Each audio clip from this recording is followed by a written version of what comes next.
Gaúcha Atualidade foi em busca de vozes diferentes para um mesmo tema. O tema, os juros e a política de usar a ferramenta dos juros para controle de inflação, nesse cenário de muita pressão nas decisões do Banco Central. E nós vamos conversar agora com a economista técnica do DIEESE, na Confederação dos Trabalhadores do Sistema Financeiro, Vivian Machado. Bem-vinda, bom dia.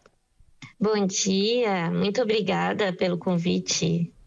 Vivian, nós temos atualmente uma política monetária que usa a taxa de juros Selic como ferramenta de controle da inflação aqui no país. Qual é o entendimento do DIEESE sobre essa ferramenta e qual seria a alternativa a ela?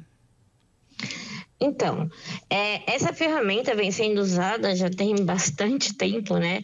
E ela é completamente equivocada porque ela se baseia, ela se justifica, né, na linguagem aí, pelo Banco Central, por uma inflação, que teríamos uma inflação de demanda, uma inflação que, na verdade, nós não temos. E essa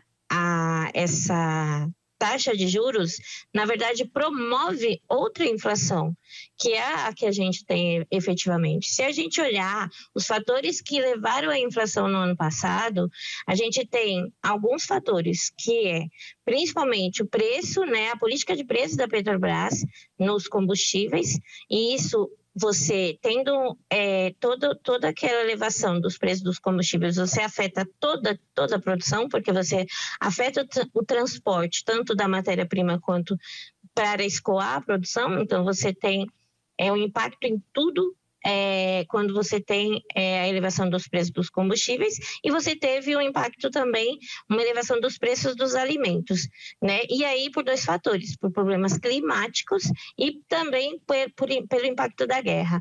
Então não tem inflação de demanda, não tínhamos como ter uma inflação de demanda num país que a gente vive um elevado índice de desemprego, né?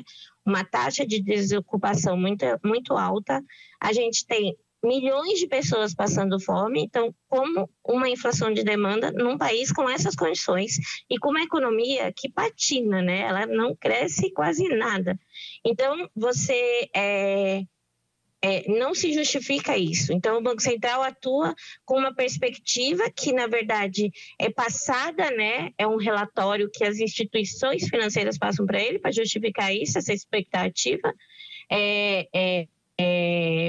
De que virá uma inflação, e a gente olha para a própria estimativa aí tanto de NPC ou IPCA, e a gente vê eles em queda há alguns meses, a estimativa é de que ele continue em queda, não tem expectativa de alta.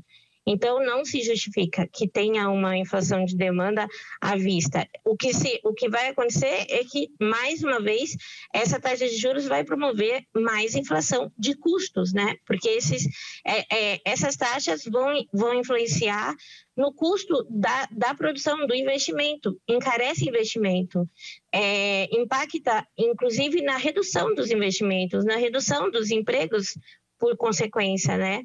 Então, qual seria a alternativa? A alternativa, se a gente tem, como eu falei, uma inflação de alimentos, que se tem uma política de controle de estoque, talvez. Se a gente tem um impacto aí no preço numa política de preço da Petrobras, vamos estudar uma outra alternativa para essa política, principalmente porque isso vai impactar em toda a produção. A gente vê que o Banco Central atua direcionado para favorecer o rentismo, para favorecer o sistema financeiro e não para favorecer o mercado interno e a produção. E isso só vai fazer com que o país, em vez de crescer, ele continue patinando, e já temos uma perspectiva baixa, segundo o Banco Central, de crescimento para esse ano, 0,9%, e provavelmente as próximas estimativas aí sejam piores ainda se a gente continuar com uma taxa nesse patamar. Não é pior para os bancos que precisam pagar mais na captação do dinheiro? É pior, de um lado, que eles captam a mais caro, porém, eles tem um spread muito elevado. Então, se eles captam mais caro, eles também aplicam muito mais elevado. Então, quando você pega, por exemplo, o cartão de crédito, eles cobram taxas absurdas, 411% ao ano, é muito, muito superior aos 13,75%, né, da taxa Selic. E é onde a população está se endividando mais. Você tem quase 80% da população, das famílias endividadas, a última pesquisa deu 78% das famílias endividadas, e mais de 80%, 85% é dívida de cartão de crédito, porque as pessoas estão comprando alimentos no cartão de crédito. Então, estão pagando contas até da própria casa, contas domésticas, estão pagando no cartão de crédito. Então, o crédito rotativo passa de 400%, ao ano. Então, aí que está onde o banco ganha. Se ele perde de um lado, ele ganha muito no spread. Ele ganha muito nessa diferença, né? Nas taxas que ele cobra, seja de cheque especial, seja de até mesmo do consignado, seja de outros empréstimos, o banco ganha muito mais no spread. Então, nós temos aí taxas muito altas cobradas pelos bancos. Temos. Mas, Vivian, as tuas alternativas, por exemplo, um estoque regulador de alimentos para evitar essas oscilações, essas altas muito fortes, algo que venha assegurar preços de combustíveis. Se o governo efetivamente fizesse isso, o Banco Central não precisaria ter uma política tão restritiva de crédito, mantendo o juro alto, sem precisar mudar a sua política monetária. Sim, ele precisa, não precisaria ficar preso a essa taxa. Também ele justificou até na última, não nessa agora, mas na última, com um receio da própria política que vai se adotar, que o governo vai adotar. Agora, o novo governo vai adotar da política fiscal que vai se tomar. Qual o receio, né, que ele tem? Porque não tem justificativa também que se tenha receios com relação à política. O Banco Central deveria ajudar que o país crescesse, não que travasse políticas para que se leve, beneficie a população, beneficie o crescimento, beneficie políticas para que isso ocorra, né? Que a gente tenha melhores índices aí, melhores indicadores, né? A população está precisando, né? E aí melhoraria em tudo. A taxa menor favoreceria o crédito que é necessário para os investimentos. Com investimentos mais baratos também e com a taxa de juros menor, Sim. a inadimplência diminuiria. A gente teria menos endividamento, a gente teria mais recurso do orçamento disponível para o governo operar em outras políticas e teria também a parcela que é para o pagamento da dívida, mas teria mais recurso disponível para outras políticas. Não precisaria estar tão comprometido com o pagamento da dívida, né? Vivian Machado, economista técnica do DIEESE na Confederação dos Trabalhadores do Sistema Financeiro. Obrigado, bom dia. Bom dia, muito obrigada, eu que agradeço. Oscar Frank, economista-chefe da Câmara de Dirigentes Lojistas, CDL de Porto Alegre, bem-vindo, bom dia. Bom dia, Stout, bom dia, Giane, uma alegria sempre conversar com a Rádio Gaúcha, obrigado aí pelo convite. Oscar, na tua opinião, a política monetária atual, que é usar a taxa de juros Selic para controle de inflação, é uma política adequada? O Banco Central está fazendo certo, segurando o juro ainda neste patamar até iniciar o ciclo de redução? Bom, vamos lá. O ponto de partida com relação a essa discussão, Giane, é de que o juro não é a causa, e sim a consequência de um problema que nós estamos vivendo. E por que o Banco Central está optando por essa manutenção da taxa básica de juros? Em função de uma série de situações. Em primeiro lugar, porque a inflação está muito elevada, e não é só aqui no Brasil, é um fenômeno mundial, um fenômeno global. Então, o índice cheio do IPCA está em 5,6%, e se nós desconsiderarmos, por exemplo, o efeito da PEC dos combustíveis, a inflação está rodando em torno de 8% a 8,5%, que é um patamar bastante elevado. E outras situações que também acometem a economia brasileira, como, por exemplo, o governo vem contratando novas despesas e abrindo mão de outras receitas ao longo do tempo. O fato mais emblemático nesse sentido foi a aprovação da PEC da transição, 200 bilhões de reais a mais. Isso gera um impacto inflacionário com toda certeza.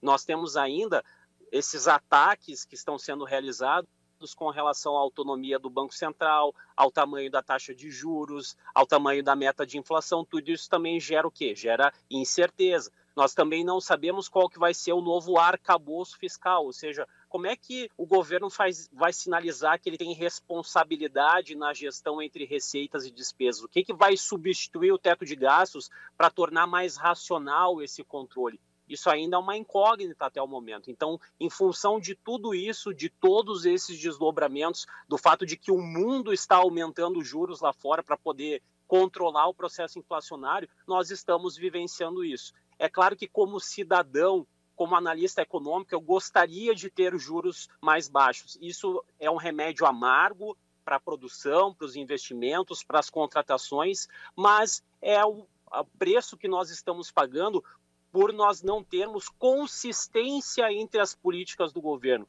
A política monetária está pisando no freio e a política fiscal está pisando no acelerador. Não tem como dar certo. Sobre o remédio, muitas entidades empresariais, inclusive, criticaram a manutenção da taxa nesse patamar 13,75% ao ano. Na sua avaliação, o remédio está na dosagem correta? Bom, a gente precisa entender o porquê que isso está acontecendo. O patamar de juro hoje, de acordo com os próprios exercícios que foram conduzidos pelo Banco Central, é o que vai ser suficiente para fazer com que nós tenhamos a convergência da inflação para a sua respectiva meta em 2024. E nós poderíamos ter um ciclo antecipado de redução de juros se nós criássemos as condições para tanto. E isso passa, de novo, por controle de gastos, pelo arcabouço fiscal, por responsabilidade na gestão entre receitas e despesas, pela diminuição das incertezas relacionadas à economia brasileira e nessa gestão econômica. Então, tudo isso acaba fazendo com que esse ciclo ele seja colocado mais para frente, para que ele não comece logo. Então, em função disso, em função de todos esses acontecimentos, a gente acaba pagando um preço indesejado por essas escolhas que nós fizemos. Então, nesse momento, infelizmente, a gente precisa pagar esse preço, esse custo bastante amargo, que, de novo, atravanca o comércio varejista, tem um impacto indireto também sobre os serviços, um impacto enorme sobre a indústria, que depende muito de capital para poder se financiar e poder tocar adiante as suas questões. Então, é a situação que nós estamos vivendo hoje. Oscar, nós estamos trazendo duas opiniões aqui para que os nossos ouvintes possam formar a sua opinião a partir das entrevistas. A nossa entrevistada anterior citou que o juro alto gera uma pressão inflacionária. Qual é a sua avaliação?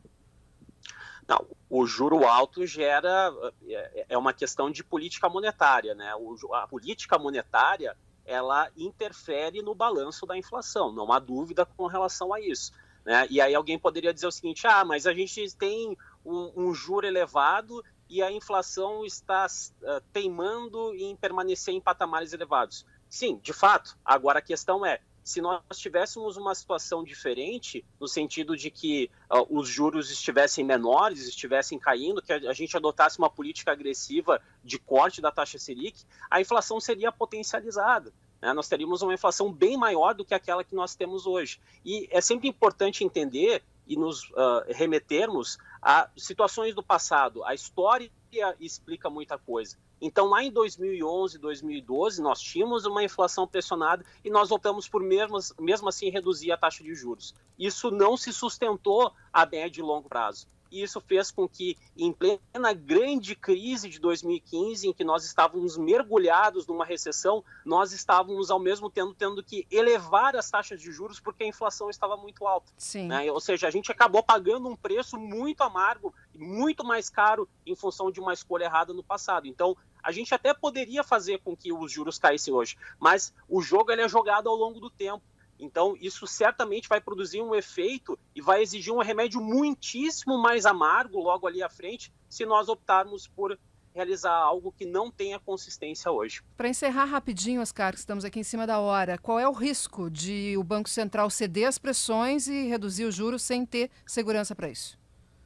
É desancorar as expectativas, né? Fazer com que a inflação, ao longo do tempo, aumente sistematicamente. É fazer com que as negociações de preços e salários, elas já embutam patamares muito maiores. E com inflação muito maior, a gente sabe que isso é ruim do ponto de vista de crescimento econômico, é ruim do ponto de vista da questão social, de distribuição de renda. Então, é o que acaba acontecendo. Então, com inflação mais alta, sistematicamente ao longo do tempo, nós temos esses efeitos negativos. E caso nós tenhamos que restabelecer níveis de preços mais baixos, nós teremos que aumentar muito mais a taxa de juros do que teria numa situação de normalidade. Então, são várias questões que acabam impactando negativamente. Oscar Frank, economista-chefe da Câmara de Dirigentes Lojistas, CDL Porto Alegre, muito obrigado, bom dia. Eu que agradeço, Giane, obrigado pelo espaço. CDL Porto Alegre sempre à disposição de todos. Um abraço aí.